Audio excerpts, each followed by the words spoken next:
Peace was good. Welcome to another installment of my CD collection. This is part 14. Before I start, I want to say happy Memorial Days. Please be safe. My condolences go to all the soldiers, men and women that fought for this country, that lost their lives. You guys are definitely not forgotten. And my condolences to the family that lost those that fought in war. Alright. I got these albums. This is out. I went digging last on Friday, bought 3 CDs. I got them at FYE, so I just show you the first 3, and the rest of the albums are from that case that showed you guys from at the end of CD collection part 13. All right, first CD I'm gonna show you today is the Fat Cat Clique, Ode to the Cool Cat, the autobiography, released in 1998. I was surprised to find this shit because the Fat Cat Clique, they're a group from Philly. They're a Philly-based group. They came out like around 95, 96. I believe the first single that they ever came out with was what's that song? The Flow. I know that because I'm a fan of indie hip hop, especially from the 90s, from the 12-inch, where they would release 12-inch singles and shit like that. And The Flow was definitely one of the first songs that was the first song I've heard from them. And in fact, they actually came out with an album back in '96 called The Cat's Out the Bag, I believe it's called. Let me check. Yeah, The Cat's Out the Bag, which was released in '96, but it was a cassette only album, so it didn't come out on CD. So that's just gonna be hard to find. But they put out this album in '98. In fact, The Flow was their first single, if I'm not mistaken, was actually featured on this album. As you can see, The Flow '96. You know what I mean? So yeah, this album is pretty decent. It's actually not bad. It's not the best, but it's not the worst. It's like it's one of those albums, in my opinion, that suffered from the bad boy syndrome, where they would have the hardcore beats, but then it's like they'll try to use like the 80s samples and shit like that, try to use the more radio friendly type of tracks, you know what I mean? But I would definitely check it out though. It's actually pretty decent. But if you like Philly hip hop, highly recommend picking this album up if you can find it. Then got the next album, Visionaries, Sophomore Jinx, released in 1999. This is actually a pretty good album. This is far from a Sophomore Jinx. I'm not gonna lie to you.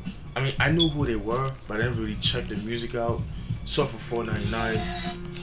Sorry about that. It's my phone. Yeah. Visionaries, which consists of members of 2Mex, LMNO, Redmatic of Beat Junkies. LMNO, dope MC, very underrated. Has known for his distinct voice. Let me cheat right here. You have Redmatic, 2Mex, Danu, Zen, LMNO, and Key Cool. Key Cool, dope MC. Him and Redmatic made an album out back in '95. Forgot the name of it, but that's just hard to come by too. And it goes for a pretty penny online. But anyways, very solid. Visionaries, they're known for their their political type of joints. So if you like people like Immortal Technique and people like that, like Public Enemy, like that stem of things, you'll definitely enjoy this album. The beats on here are fucking dope as shit. So I highly recommend checking this album out. If you like political type hip hop, you'll definitely enjoy this album. Even if you don't like it, but the beats themselves are fucking dope. This is Visionaries, Sophomore Jinx, released in 1999. Then I got this album, Antelope Brothers, released in 2000. Antelope Brothers is a group by Kool Keith.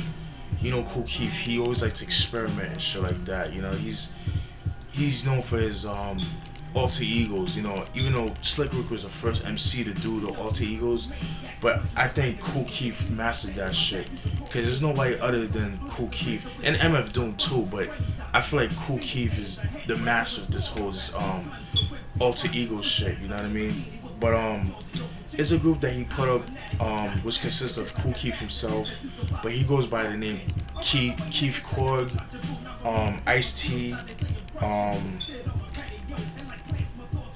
Rex Roland, Silver Synth, Silver Synth, Kool Keith, Ice-T, Rex Rollard, Silver Synth, like I said before. Let me see. Yeah. Anyways, like I said, this is an experimental album from Kool Keith. Like I said, in this album, there's no samples. They use all analog synthesizers. It's pretty dope. You know, they all do their thing on the instruments and shit like that.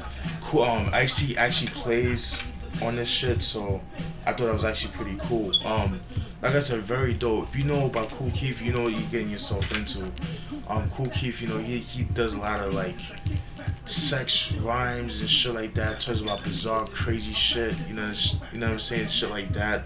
But when this album came out, I kind of slept on it because when it first came out, I didn't even know who Kool Keith was. So, but then later on, when I got into Kool Keith, you know, I started checking out his later albums like Dr. Doom, which I need to get my hands on. Dr. Octagon, I started getting into that shit, you know, stuff like that. But when I saw this, I kind of slept on it just based on the fact of, you know, of the year that it came out in 2000. I was kind of biased when it came to like Kool Keith's 90s shit, but definitely need to get more of his albums because his albums are very hard to come by. At least where I'm from. Well, I mean, not where I'm, but where I stay at. Excuse me. But this is Antelope Pimp To Eat, released in 2000. If you're a fan of Kool Keith, pick this shit up. If you like synthesized beats, pick it up. Good synthesized beat, not just shit that's out nowadays.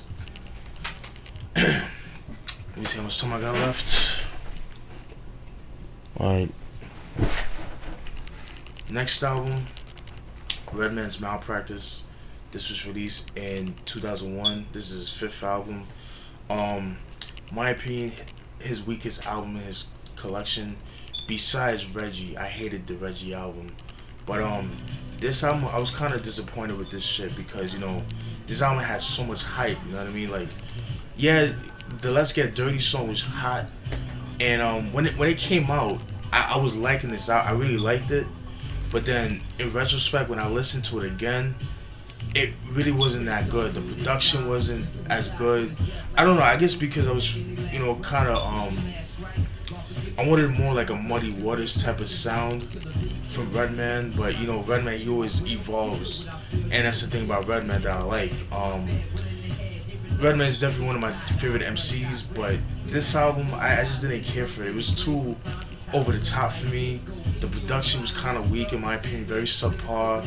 I thought it could have been a little bit better. I'm glad I didn't buy it. My cousin bought it for me because he knew how much of a Redman fan I am, so I love him for that. I mean, I love my cousin anyways, but you know, but yeah, this album I was very disappointed with. I thought it could have been a little bit better. Red Gone Wild, I don't have that. I do need to pick that up. That was actually a decent album. It was an improvement compared to this album. But this album, I thought it could have been a little bit better. Definitely his weakest album, as well as Reggie. Then we got Wu-Tang's Iron Flag album, released in 2001. Another disappointment, in my opinion. I was kind of disappointed with this album. This album was kind of meh, in my opinion, because of the production. In my opinion, the W was actually the last good album they put out. Yeah, this album I was kind of because, you know, the production wasn't that good. There was, you know, this album you could tell was actually rushed because, you know, Loud Records was actually going out of business at around that time. I think 2002 was actually the last year that that they actually was in business because they folded after that. You know what I mean? So I guess the record label was actually pressuring Wu-Tang to put out an album, and around this time too, Capadonna had a fallout with the Wu members because Capadonna's manager was actually a FBI informant, So that kind of caused a strain in things.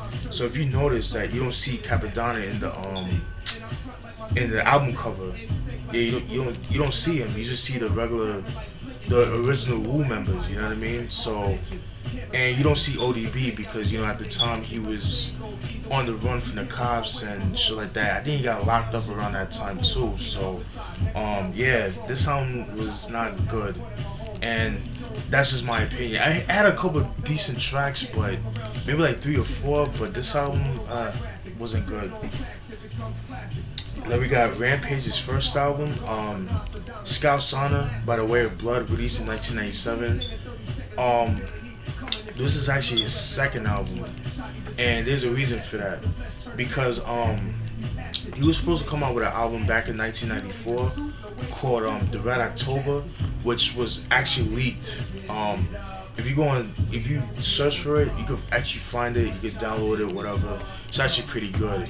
But getting back to this album, like I said, so this would be considered his first album, his first studio album.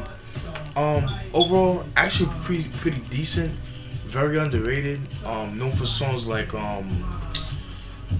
Wild for the Night, which is a fucking dope ass song, dope video for it too. Love this album. If you like Busta Rhymes' The Coming album, you'll definitely enjoy this album. I'd say like The Coming album with When Disaster Strikes. If you like those two albums, then you'll definitely enjoy this album.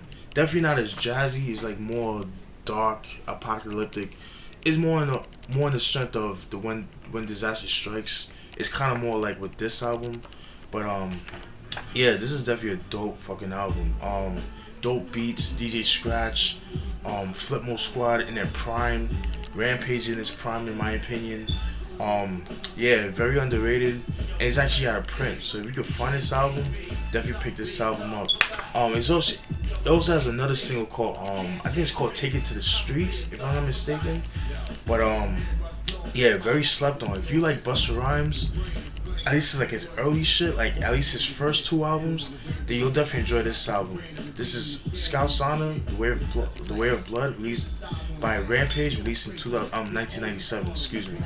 It's actually out of print, so if you can find it, pick it up.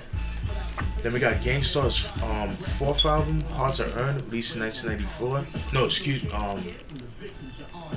Nice Guy, Step in the Arena. Yeah, their 4th album, released in 1984. Very dope album. My opinion, their best album, in my opinion. Because this album, they just went in on this album. Like, this album was like more stripped down. It was more raw. It was grimy. It was dark. Primo, he was definitely experimental on this album. Because if you notice, if you listen to Gangstar's early albums, their first 3 albums, the beats were like a little bit more melodic and stuff like that. They were still grimy, but there was like more. They had like a more melodic feel to it. You know what I mean? Not to say like it was like melodic in a corny way, but melodic in a way like they had like more. I don't know. There was like more. It's shit that you could play on the radio. You know what I mean? It was like more not radio friendly, but it was like more suitable for the radio at the time. This one like, was like more hardcore, more street and shit like that. It was like more stripped down. 1 bar, 2 bar loops and shit like that. Stripped down beats. And that's what I liked about this album. Known for songs like Mass Appeal, Dweck, Code of the Streets, Suckers Need Bodyguards. Very solid album. I fucking love this album. Definitely one of the best albums that come out in '94. Then we got Gangstar's 5th album, Moment of Truth, released in 1998. A lot of people consider this their best album, including Primo himself. My opinion, I disagree with that. It's a great album. I love this album. I like it. Don't get me wrong, but I don't know. I'm biased to Hard to Earn, but with this album, it was actually pretty good because you can actually feel the I guess the anger in this album. Not the anger, but like the emotions in this album, because around this time Guru was actually facing jail time. You know what I mean?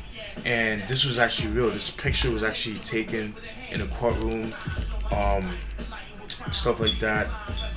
Because I believe Guru at the time he was I think he was going through some shit like with like credit card scams or some shit like that. And he's actually going to jail for that. I could be wrong about that. It was something to do with that. Something of that nature. It was actually facing like 5 years in jail. And so yeah, and in this album there's a skit. The song JFK to LAX, and there's a phone call in the beginning of the song, and it actually talks about that. And it's actually pretty dope. Very dope album, highly recommended. Definitely one of the best albums to come out in '98. '98 was actually a good year for hip hop. But Moment of Truth, released in '98, very dope. Then we got Method Man and Redman's first album together, Blackout, released in 1999. In my opinion, their best album.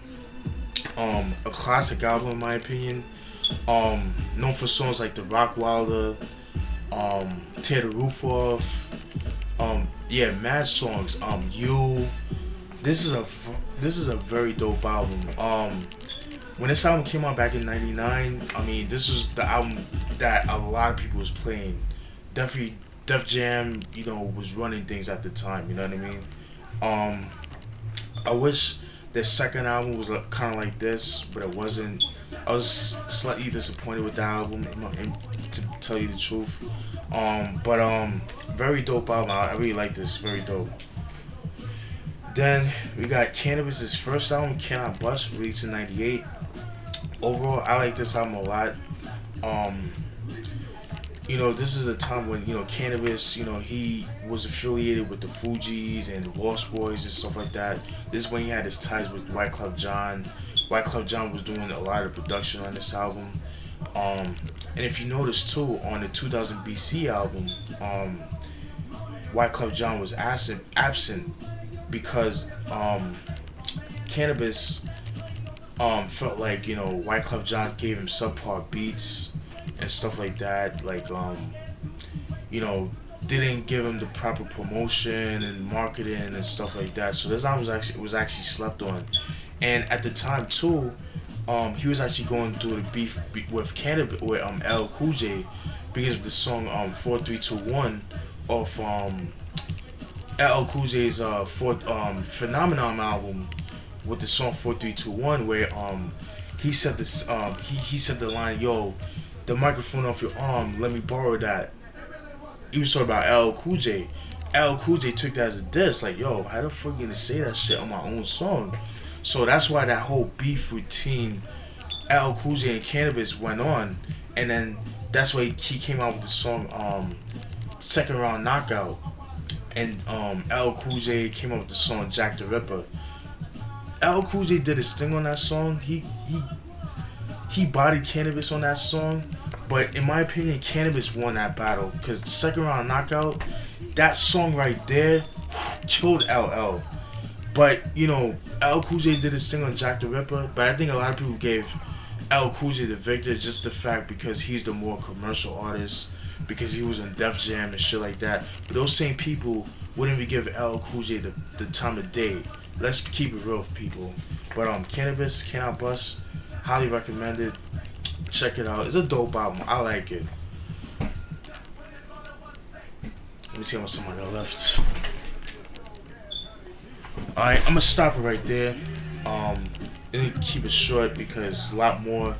So, and that's it. Stay tuned for part 15. Peace.